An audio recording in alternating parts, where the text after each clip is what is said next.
नोंथांमोना मिथिगौ ना बे प्रग्रेसिभ पिपल बिटिसि फेसबुक पेजखौ नोंथांमोना नुगोना नुवाखै आं बे फेसबुक पेजखौ आं बिराद बोरैबा मोनथारबायलै माबा मा जात लिरबाय थायो माबा बेयावहाय जि बड'लेण्ड सिल्क पार्क बेयावहाय इन'ग्रेसन खालामदोंमोन आरो मैया जोंहा मानगोनां बिटिसिनि सि प्रमद बर' सारा ओमफ्राय बेवहाय मा बुंदों original work of Pramod Baro is on left but you will take credit from the right where 99.99% work was done by Hagrama Muhilari led government. अरे भाई रावबो बेयाव क्रेडिट लायाखै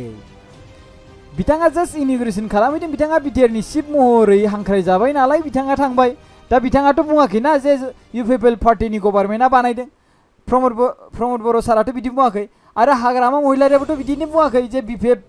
पार्टिनि गभर्नमेन्टआ बेखौ बानायदोंमोन बा बानायदों बिदिथ' बुङाखैना रावबो जेबोखौनो बुङाखै नों बे प्रग्रेसिभ पिपल बिटिसि फेसबुक पेजआलाय मा नांजाबाय थायो बेल' नङा दै आरो दंबावो नायलाय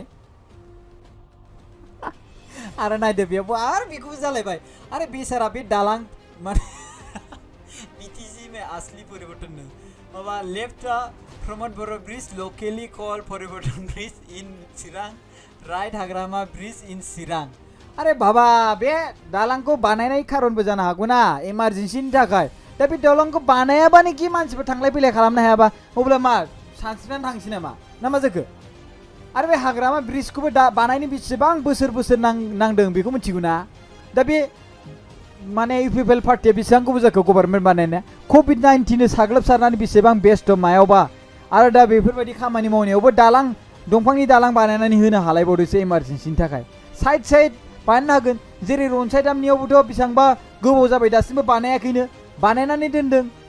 सेंसन खालामदों होनना बुंदों 10 लाख थाखानि बै गैया दासिमबो जायाखै बिनि कन्ट्रेक्टरा असिन्त नार्जारिमोन बेथ' सिगांनि गभर्नमेन्टनि बाथ्रामोन बेफोरखौ मानो रायखाङाखै बेफोर इनकमप्लिट बेखौ मानो कमप्लिट खालामनो हायासै थाबैनो नङा होमबा मानो एसेबां गोबाव नांखो मास मोनब्रैयाव जे एसेबां गिदिर दैमानि दालां बानायनो हागोन फाग्ला बे मा बोरदों बबे जायगानि बे प्रग्रेसिभ पिपल बिटिसिया बबे खनानि बियो थोद बुजिब्रा एसे फाग्ला मास मोनसे मोननैजों सोरबा मोनब्रै मोनबाजों दालां बानायनो हायो नामा बिदि माथो गोग्लैबा एक्सिडेन्ट जानानै माबा गुग्रुबा फिन बुंसिगोनलाय नुदों इउपिपिएल पार्टिनि गभर्नमेन्टनि दालां बानायनाया होननानै बखिसिगोनलाय गोदाव सोराव सोरलै बिलाय बे प्रग्रेसिभ पिपल बिटिसिनि मानसि बे पस्ट होबाय थायो गेलानो आरो बेखौ नायदोलाय प्रग्रेसिभ पिपल बिटिसिनि फेसबुक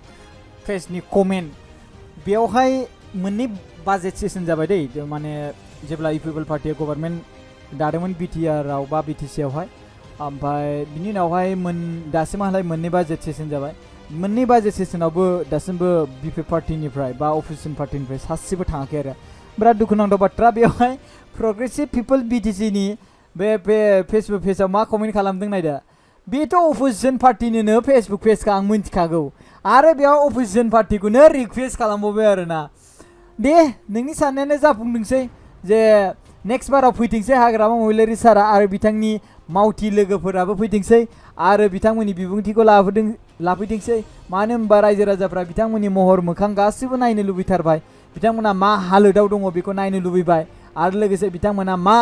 कुइसन खालामो बिथांमोना दायो फैथ'वा मानो होनबा बिथांमोना कुइसन लागोन अब्लासो बै समाव कुइसन सोंनो थाखाय बिथांमोना फैगोन मिथिबायना बै समाव कुइसन सोंनो थाखाय दाङाबाजि जानो थाखाय बै समाव फैगोन दा सरकारानो बारा गोबाव थियानो जायाखै अब्ला बै समावलाय मा बुंगोन नङाबा मा सोंगोन जेबोआनो गैया स' बेनि थाखायनो फैयाखै नोंबो बुजिदोब्रा प्रग्रेसिभ पिपल बिटिसिनि फेसबुक पेज सामलायगिरि एसे नोंबो बुजिदो मा खालामगोन मा मागोन मा बुंबा मोजां जागोन बेखौल' नागिरबाय थायो आरोना नायलाय आरो बेयाव मा लिरलायखो हनारेबल सीएम हिमंत बिश्व शर्मा जी बीटीसी का डिप्टी चीफ बीजेपी नहीं तो जीएसपी से होना है ताकि बीटीसी में सभी जाति का लोग प्रतिनिधित्व हो और समान रूप से उन्नति और सुविधा हो We don't want another GSP in the region. Are GSP बाइफ्ले जोबखाबाय जाय मानसिया माने GSP फाउन्डारमोन बे मानसियानो दाखालि बाव इन्डिपेन्डेन्ससो गेलेदों मिथिबायना बे मानसियानो इन्डिपेन्डेन्ससो गेलेदों आरो लोगोसे बिथाङा पार्टिजों जइन जानाय बा बीजेपी पार्टिजों जइन जानाय बेखौथ' जों रोखायै नुबाय मानो होनबा जीएसपी आरो बीजेपी आरो पिपल पार्टी ज' जानानै सरकार दादों बे माने बिटिआरआवहाय आरो लोगोसे दा एनादार जीएसपी नि खोथायानो फैखाला दा बिथाङा इउपिपिएल नङाबा बीजेपीजों थांखासिगोन जा जीएसपी फैनायनि खोथा फैला दा मोनसे खोथा बेसो आंनिफ्राय सोंनाया जे नोंथांमोना बुंबाय थायो जे माने इउपिपिएलखौ ओरैबायदि जे नेशनेल पार्टिखौ सोजोबसिगोन नेशनेल पार्टिखौ सोजोबसिगोन नेशनेल पार्टिखौ सोजोबसिगोन बुङै होमबालाय मानोथो नेशनेल पार्टिनिफ्रायनो माने डिपुटि स्पिकार डिपुटि चिफ जानो लुबैजाखो मा ओरैबा थारलाय नोंसोर आयु थोद जायालै बिदिया रायजो राजाफ्रा बुजिनो माबा गैला नोंसोरखौ बिपिएफनि दैदेनगिरिफ्रा पार्टिखौ डिजल्भ खालामोब्ला नेक्स्टआव मा जागोन any idea please give your thought and then I will try to elaborate no सोरजों एलुबरेट खालामगोन नोंलाय मिथिखायो नोंथाङा बेयावनो हमजाखाबाय नोंथाङा जे अपोजिशन पार्टिनि होनानै बे प्रोग्रेसिव पिपल बीटीसी फेसबुक पेजआ अपोजिशन पार्टिनि होनानै अब्ला डाइरेक्टली बे नाम माने पार्टिनि नामखौनो लादोब्रा मानोथो बेयाव प्रोग्रेसिव पिपल बीटीसी लालायलायनांगौ डाइरेक्ट नामखौनो लादो पार्टिनि नामखौनो हाला नों सोंदों नामा बेखौ आं खोन्थानोसै दायो मा जागोन अब्ला गावनि आथिङावनो खदाल जावना लागोन गैला सिलिंखार जाबाय थेर बेथेर जाबाय नमिनेशन सेस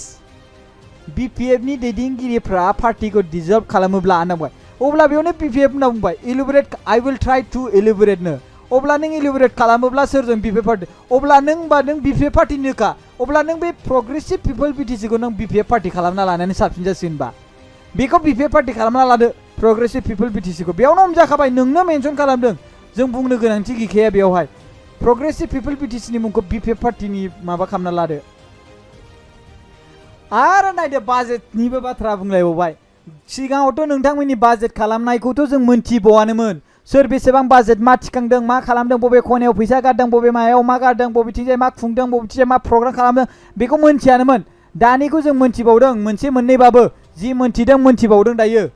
एसे एनैबाबो जिसिबांखिनि जोङो फेसबुक पेजआवनो पस्ट खालामनायखौ नुदोंमोन सिगांनि गभर्नमेन्टनिया रावबो पस्टखौनो खालामामोन जे जोंनि गभर्नमेन्टआ देग्लाय ओरैबायदि बाजेट थिखांबाय ओरै बाजेट थिखांबाय सोर बानायमोन देलाय रावबो बानायानोमोन एबारनियाथ' बाजेटखौ माने देखायो डाइरेक्टलि अपेनलि बाजेटखौ माने फेसबुकाव पस्ट खालामना होयो जाम्बा जाम्थायाबो नुग्रा जाबाय दाना बाजेटखौ बिटिसिनि बाजेटखौ बेसेबां खालामदों बेसेबां लादों बेसेबां टारगेट लादों लिरनानै होजोबनाय नुनो मोनगासिनो दङ खोथा बुंनो फैदों सो गाइस भिडिअखौ नायदोंबा नोंथांमोना मोजां मोनोबा बे भिडिअखौ लाइक खालाम शेयार खालाम आरो बयनिबो खोन्थाहर जाहाथे शेयार खालामनानै बयबो मोनथिजोबो आरो नोंथांमोना न'आवनो था मोजाङै थाबाय था मानो होनबा कर'ना भाइरासआ बारानिफ्राय बारा जागासिनो दं थेंक इउ गुड नाइट बाय बाय बे भिडिअखौ बानायनाय जादों 30 मे 2021 मोनाबिलि बा हराव